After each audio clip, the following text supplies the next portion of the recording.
I've shelled hundreds of pounds of lobster for the meat, and I'm going to show you all the tricks I've learned and the fastest and most effective way to get the most meat, all in under a couple of minutes. Break off the claws, break the knuckles,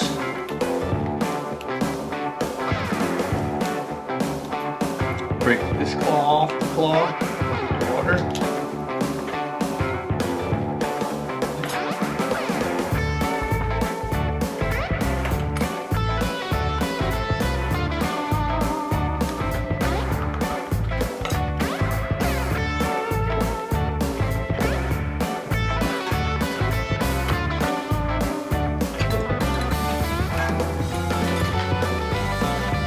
Tail, squeeze it together, remove the fins,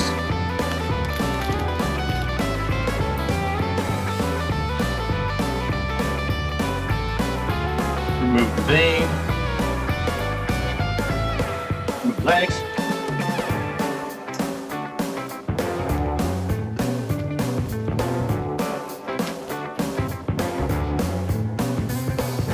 mauling,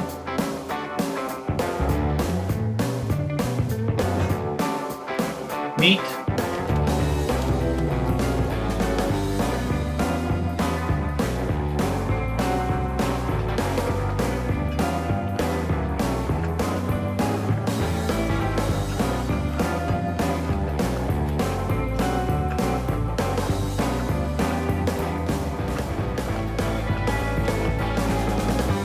there you have it. Lobster shelled completely with the most meat you can possibly get in under 5 minutes. Hit subscribe, I would appreciate it, and have a good day.